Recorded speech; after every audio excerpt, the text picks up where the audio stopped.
నమస్కారం ASN news కి స్వాగతం. విద్య వల్ల ఎన్నో ప్రయోజనాలు ఉన్నాయని కష్టపడి చదువుకునే విద్యార్థులకు ప్రోత్సహించేందుకు గాను గత 7 సంవత్సరాల నుంచి ఇంటర్మీడియట్ చదివే విద్యార్థులకు ఆర్థిక సహాయం చేస్తున్నారని రిటైర్డ్ ఉపాధ్యాయులు చెన్నుపాటి రామాంజనేయులు అన్నారు. అద్దంకి పట్టణంలోని విశ్వభారతి జూనియర్ కళాశాలలో సోమవారం ఇంటర్మీడియట్ చదువుతున్న రోటరీ క్లబ్ ఆఫ్ సింగరకొండ ఆధ్వర్యంలో ఏర్పాటు చేసిన కార్యక్రమంలో 15,000 రూపాయలను రామాంజనేయులు అందజేశారు. ఈ సందర్భంగా ఆయన మాట్లాడుతూ విద్యకు వారెంతో ప్రాధాన్యత ఇస్తుంటారని, తాను వ్యవసాయ రంగంలో రాణించే కుటుంబంలో జన్మించి తల్లిదండ్రుల సహకారంతో ఆ రోజుల్లో ఎంతో కష్టపడి చదువుకొని ఉన్నత స్థాయికి చేరుకున్నారని, చదువు విషయం గత 7 సంవత్సరాల నుంచి విద్యార్థులకు ఆర్థిక సహాయం చేస్తున్నారని, తను చేసే సహాయానికి కులమతాలు తేడా లేకుండా చదువుకునే విద్యార్థిని గుర్తించి కష్టపడి చదువుకునేందుకు టాలెంట్ అనేది ఉండాలని, ఇంటర్మీడియట్ అనేది విద్యార్థులకు ఎంతో కీలకమని, ప్రతి విద్యార్థి ఈ విషయాన్ని గుర్తుపెట్టుకోవాలని రామాంజనేయులు పేర్కొన్నారు. విద్యకున్న ప్రాధాన్యతను గుర్తించిన వాడిని మా అమ్మా నాన్నలిద్దరూ శారీరక శ్రమ చేసేవాళ్ళు. చెప్పండి, కూలి పని చేసుకునేవాళ్ళు. అంటే పొలం పోయి ఏదో కూలి వాళ్ళ దగ్గరికి వెళ్ళి ఆ రోజు వచ్చిన ఆ ధాన్యమో లేదా 10 రూపాయలు దాంతో కుటుంబం గడుపుకునే నేపథ్యం నుంచి నేను వచ్చినవాడిని. మా అమ్మ నాన్నకి ఎందుకు కలిగింది ఆలోచన, వీడు తెలివి కలవాడు చదువుకుంటే బాగుంటుందేమో, మా ఊరు చదువుకోవడం అంటే అది పెద్ద నేరం ఆ రోజుల్లో. పని బడి గిడని అనేవాళ్ళు. అయినా సరే నన్ను అద్దెకి హై స్కూల్ పంపించారు, మా ఎలిమెంటరీ స్కూల్ ఆపకుండా. హై స్కూల్ వరకు ఇక్కడ వచ్చేం లేదుగా, ఇంటి దగ్గర సంకటం ఏంటో రావడం, చదువుకోవడం, వెళ్ళిపోవడం. ఆ తర్వాత కాలేజీకి వెళ్ళాలనుకున్నప్పుడు ఆర్థిక సమస్య వచ్చింది. హై స్కూల్ వరకు సంవత్సరాలు అంటే అప్పుడు 11వ తరగతి పీయూసీ చీరాలో చదివేవాడిని. అయిపోయింది. తర్వాత ఏం చేయాలి, మళ్ళీ ఇంక లేవు డబ్బులు, మళ్ళీ గెలుస్తారు. అప్పుడు మళ్ళా మా మిత్రుడు చంద్రమౌళి అప్పుడు తిరుపతిలో విద్వాంలో చేరున్నాడు. అక్కడ చేరితే సంవత్సరానికి 600 రూపాయలు స్టైఫండ్ ఇస్తారంట. 600 ఇస్తే నెలకి 60 రూపాయలు 50 రూపాయలు పోయాం. సంవత్సరం సరిపోతుందని ఎవరో చెప్తే విని అప్పుడు తిరుపతి వెళ్ళాను నేను. వెళ్తే వాడు ఇచ్చే స్కాలర్షిప్తోనే నెలకు 60 రూపాయలు ఇచ్చేవాళ్ళు. 50 రూపాయలు పోయాం, 10 రూపాయలు పోయాయి, 60 పోయి. నేను సమ్మర్లో 3 నెలలు మా ఊళ్ళో ట్యూషన్ చెప్పుకోండి, చెరుకు పని వచ్చి ఎండాకాలం. పిల్లవాడు 4 రూపాయలు ట్యూషన్ ఫీజు.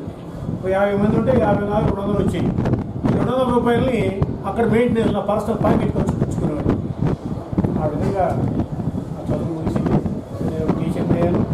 నేను ఒక మంచి అంతకంటే మంచి పొజిషన్కి వచ్చాను. మళ్ళీ నా పిల్లలిద్దరిని ఒక డాక్టర్ అయ్యారు, అమెరికాలో ఉన్నాడు, కూడా ఒక హైదరాబాద్ ఇంజనీర్ ఉన్నారు.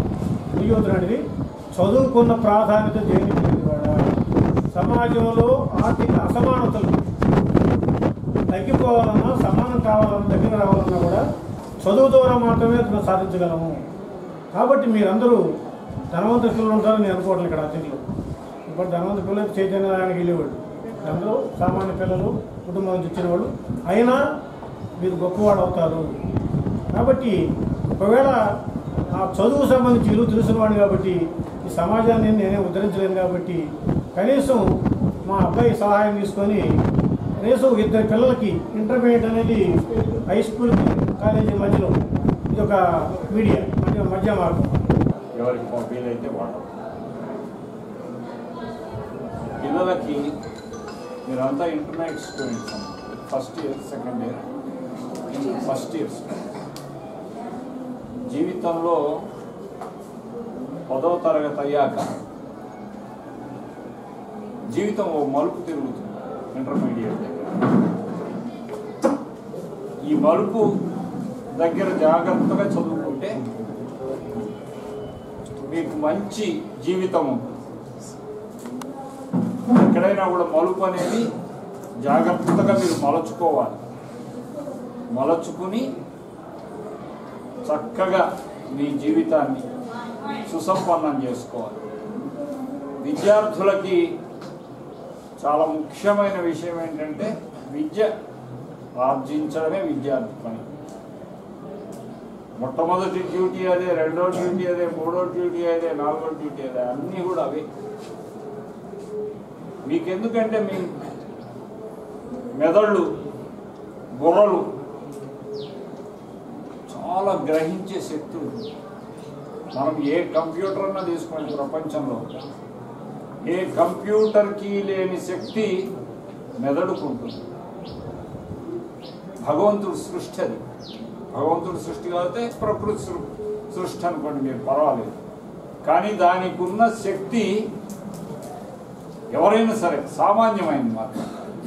అదే నువ్వు ఉపయోగించకపోతే, ఒక కత్తి ఉంది, కత్తిని పక్కన పడేస్తే పదునుగా ఉంటుందా? ఉండదు. అదే ఖడ్గానికి పదును పెడితే అది చేయాల్సిన మంచి పనులు చేస్తుంది. ఆ ఖడ్గం ఒక రూపంలో ఒక సర్జన్ యొక్క చేతిలో చేరితే హృదయానికి సంబంధించిన ఆపరేషన్ చేయొచ్చు. Anything is possible in the world if you decide to do it and start to do it.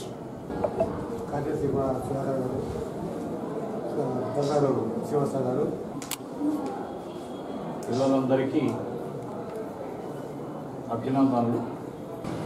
Channel గారు, ఈ ఎన్డీఏ కూటమి ప్రభుత్వం అధికారంలోకి రావాలని సత్తెనపల్లి నియోజకవర్గం ఎన్డీఏ నేతలు మొక్కుకోగా, సత్తెనపల్లి నియోజకవర్గం నుంచి తిరుమల తిరుపతి దేవస్థానంకు పాదయాత్ర చేపట్టగా సోమవారం పాదయాత్ర అద్దెకి చేరుకోవడంతో అద్దెంకిలో ఉన్న కూటమి నేతలు స్వాగతం పలికారు. వీరందరికీ టీడీపీ, బీజేపీ నేతలు శాలువా కప్పి సత్కరించారు. ఈ సందర్భంగా మాజీ జెడ్పీటీసీ సందిరెడ్డి శ్రీనివాసరావు మాట్లాడుతూ, ఎన్డీఏ కూటమి అధికారంలోకి రావాలని సత్తెనపల్లి నియోజకవర్గం ఎన్డీఏ కూటమి నేతలు మొక్కుకొని సత్తెనపల్లి నుంచి తిరుపతికి పాదయాత్ర చేసుకుంటూ అద్దెంకి చేరుకోగా అందరూ కలిసి స్వాగతం పలికారని, వారి పాదయాత్రకు ఎటువంటి ఆటంకం కలగకుండా విజయవంతం కావాలని శ్రీనివాసరావు తెలిపారు. అద్దెంకి నియోజకవర్గంలోకి పాదయాత్ర చేరుకోవడంతో ఎన్డీఏ కూటమి సభ్యులందరూ వారికి స్వాగతం పలికినందుకు సంతోషంగా ఉందని సత్తెనపల్లి నియోజకవర్గ ఎన్డీఏ కూటమి సభ్యులు తెలియజేశారు.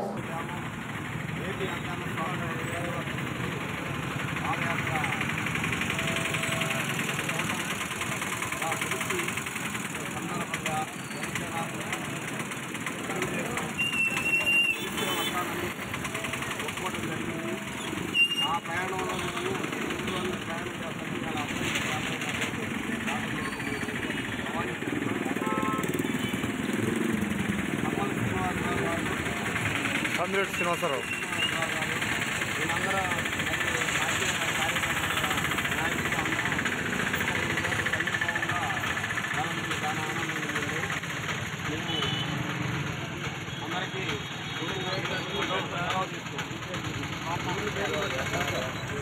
ఈరోజు తక్కినపల్లి మండలం నుంచి నియోజకవర్గం నుంచి 10 మంది జనసేన, టీడీపీ, బీజేపీ కార్యకర్తల అభిమానులు ఒక తిరుపతికి రాణిలోనే పాదయాత్రకు వెళ్తూ ఈరోజు అద్దెంకిలోనే భవానీ సెంటర్లో వీళ్ళందరూ మాకు భావం తెలుపుతున్నాము. ఈ కార్యక్రమానికి సందిరెడ్డి శ్రీనివాసరావు గారు ఈరోజు సత్తెనపల్లి నియోజకవర్గం నుంచి టీడీపీ, బీజేపీ, జనసేన కూటమి అభిమానులు కూటమి ప్రభుత్వం గెలిస్తే తిరుపతి వెంకటేశ్వర స్వామి దర్శనానికి పాదయాత్ర చేస్తామని సత్తెనపల్లి నుంచి ఈరోజు టౌన్లోకి రావడం జరిగింది. తిరుపతికి వెళ్తున్నారు. వాళ్ళకి అభినందనలు.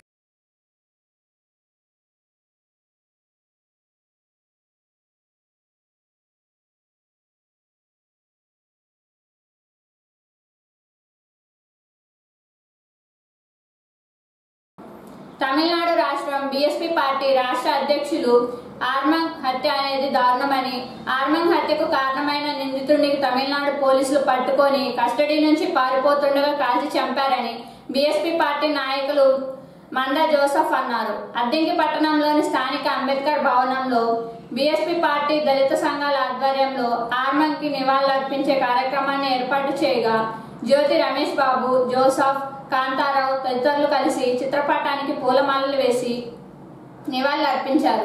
ఈ సందర్భంగా వారు మాట్లాడుతూ బీఎస్పీ పార్టీ తమిళనాడు రాష్ట్ర అధ్యక్షుడు ఆర్మంగ్ ఇంట్లోకి దుండగులు ప్రవేశించి కత్తులతో దారుణంగా హత్య చేశారని, పోలీసులు కేసు నమోదు చేసి నిందితుడిని అరెస్ట్ చేసి కస్టడీలో ఉంచగా పారిపోతున్న నేపథ్యంలో కాల్చివేశారని, దొంగలను, రౌడీ షీటర్లను, కబ్జాదారులను కోర్టుకు లాగినందుకు, పేదలకు అండగా నిలిచినందుకు ఆర్మంగ్ను కిరాయి అంతకులచే హత్య చేయించారని, ఆర్మంగ్ హత్య ఎంతో దారుణమని, ఇలాంటివి జరగకుండా చూడాలని బీఎస్పీ పార్టీ నేతలు డిమాండ్ చేశారు. మొదటగా ఆర్మ్స్ట్రాంగ్ గారికి ఘనమైన నివారణలో AP SC ST BC minority ఐక్యవేదిక తరఫున మరియు ఇతర దళిత సంఘాల తరఫున మేము నివాళులు అర్పిస్తూ ఉన్నాము. ఎక్కడ హత్య జరిగినా అతను ఏ స్థాయిలో ఉన్న సాధారణ కూలీ నుంచి చివరికి హైకోర్టు, సుప్రీంకోర్టు జడ్జీలు, లాయర్ల వరకు ఎవరిని చంపుతున్నారయ్యా అంటే ఒక వార్డు మెంబర్ నుంచి ఎంపీ దాకా కూడాను ఎవరిని చంపుతున్నారయ్యా అంటే కేవలం ఎస్సీ ఎస్టీ బీసీ మైనార్టీనే చంపుతున్నారు. మరి అంత అలసత్వం ఏందో ఈ రాజ్యాంగం రాసిన అంబేద్కర్ గారు అన్ని చట్టాలు చేసినప్పటికీ, స్వతంత్రం వచ్చి 70 సంవత్సరాలు దాటినప్పటికీ ఇప్పటికి కూడాను అలసత్వము, దయమైనటువంటి చర్యలు, వీరంటే తక్కువ భావనతోటి వీరు ఎదుగుదలని ఓర్చుకోలేనటువంటి స్థితిలో లెక్క లేకుండా చట్టాలను కూడా లెక్క చేయకుండా కేవలం అధికారం ఉంది, డబ్బు ఉందనేటువంటి మతంతో, కులం మతంతో ఈ దారుణాలు జరుగుతూనే ఉన్నాయి. ఈ దారుణాలను ఎట్టి పరిస్థితుల్లో ప్రతి ఒక్కరూ ముక్తఖండంతో ఖండించాలి. అదేవిధంగా మరొకసారి జరగకుండా కూడా చర్యలు తీసుకునే విధంగా ప్రభుత్వాలపైన గట్టి కార్యక్రమాలను కూడా మనం రూపొందించి కార్యాచరణలో దాన్ని జరిపించాలని చెప్పేసి అందులో భాగంగా నేను ఈరోజు ఈ కార్యక్రమంలో పాల్గొనడం నా యొక్క బాధ్యతగా భావించాము. ఇక వీటిని రోడ్డు మీదకి వెళ్ళి ఆచరణలో పెట్టడానికి నా వంతు ప్రయత్నము, పాలుభాగస్తుని అవుతానని చెప్పేసి ఇట్టి పరిస్థితుల్లో పాల్గొనని చెప్పేసి ఈ సందర్భంగా తెలియజేస్తూ శ్రద్ధాంజలి ఘటిస్తూ కుటుంబానికి మరి తెలంగాణ గవర్నమెంట్ ఆర్థికంగా మరి ఆదుకోవాలని చెప్పేసి కోరుతా ఉన్నాం. ఆయన ఈ నెల 5వ తారీఖున సాయంత్రం పూట ఇంట్లో కార్యకర్తలతో సమావేశం చేసుకొని మాట్లాడుతూ ఉండగా దుండగులు బైకులపై వచ్చి వాళ్ళు మరి ఫుడ్ డెలివరీ బాయ్స్ వచ్చామని చెప్పి బెల్లు కొట్టి లోనకు వచ్చి ఆయన మాట్లాడే ఆయన మీదకి వచ్చి లోకమ్మడిగా కట్టులతో పొడిచి చంపారు. ఆయన చేసిన నేరం ఏంది? ఆయన ఏ నేరం చేశాడు? హైకోర్టు అడ్వకేట్గా ఉంటున్నాడు. బుద్ధిస్ట్ సొసైటీ ఆఫ్ ఇండియా తమిళనాడులో నడుపుతున్నాడు. అంబేద్కర్ని మొత్తం పరిచయం చేస్తున్నాడు తమిళనాడులో. అంతకుముందు బుద్ధుడిని మరి ఆయన ఎక్కడ కార్యక్రమం జరిగినా బుద్ధుడిని ముందు పెట్టుకొని, అంబేద్కర్ని పెట్టుకొని, కాంశీరామ్ గారిని పెట్టుకొని, మాయావతి గారిని పెట్టుకొని మరి బీఎస్పీ పార్టీ తరఫున ఎన్నో కార్యక్రమాలు చేస్తూ ఉన్నారు. అంతేగాక ఆయన ఆరుద్ర గోల్డ్ అని ఒక ప్రైవేటు ఫైనాన్స్ సెక్టార్కు మరి అది ఎంతోమందికి డబ్బులు ఎగ్గొట్టి బోర్డు తిప్పేసిన సంస్థ మీద ఆయన పోరాడుతూ ఉన్నాడు. వాళ్ళని నేను పంపించి కార్యక్రమం పెట్టుకున్నాడు. వాళ్ళ తరపున కొందరు రౌడీ మోకలు మరి కక్షలు పెంచుకొని, అంతేకాదు అక్కడున్న దళిత వర్గాలకు ఆయన చేదోడు వాదోడుకుంటూ వాళ్ళ వైపున డబ్బులు తీసుకోకుండా ఎన్నో కేసులు వాదిస్తూ రౌడీల్ని జైలు పంపిన దాఖలాలు ఉన్నాయి ఎన్నో. ఇలాంటి పరిస్థితుల్లో ఆయన మీద రౌడీలు మరి కక్ష కట్టి ఆయన ఎట్లన్నా కానీ మరి అంతమందించాలి, చంపేయాలని చెప్పేసి నిర్ణయించుకొని ఆ రోజు 5వ తారీఖున మాటు వేసి ఇంట్లో చంపేశారు. అలాంటి వ్యక్తి మరి దగ్గర ఏపీ మన తమిళనాడులో అరుదుగా ఉంటారు. కాంశీరాము ఆశయాలు, అంబేద్కర్ ఆలోచన విధానం, కాంశీరాం పని విధానం మరి మాయావతికి విధేయుడిగా ఉంటూ బీఎస్పీ పార్టీని మృతస్కంధాలపై ఎత్తుకొని తమిళనాడు అంతా కూడా ప్రచారం చేసే వ్యక్తి. ఇండియా వైజ్గా ఇలాంటి తిరుగుబాటు చేసే వ్యక్తుల్ని మీద దాడులు చేసే కార్యక్రమం మరి ఇండియాలో బీజేపీ ప్రభుత్వం మరి కానివ్వండి. బోరెలో వాహనము లారీని ఢీకొనటంతో ఒకరికి తీవ్ర గాయాలైన సంఘటన చోటు చేసుకుంది. అద్దంకి మండలం గోపాలపురం గ్రామంలో స్పీడ్ బ్రేకర్ వద్ద బోలెరో వాహనము నెమ్మదిగా వెళుతున్న లారీని ఢీకొనటంతో హుజూర్ నగర్ కు చెందిన అల్లం నాగేంద్ర బాబుకు తీవ్ర గాయాలు కాగా నవీన్, సాయిలకు స్వల్ప గాయాలు అయ్యాయి. సంఘటన గమనించిన స్థానికులు 108 వాహనానికి సమాచారం ఇవ్వగా వారు వచ్చి గాయాలైన వారిని అద్దెంకి ప్రభుత్వ వైద్యశాలకు తరలించారు. పోలీసులు కేసు నమోదు చేసి దర్యాప్తు చేస్తున్నారు.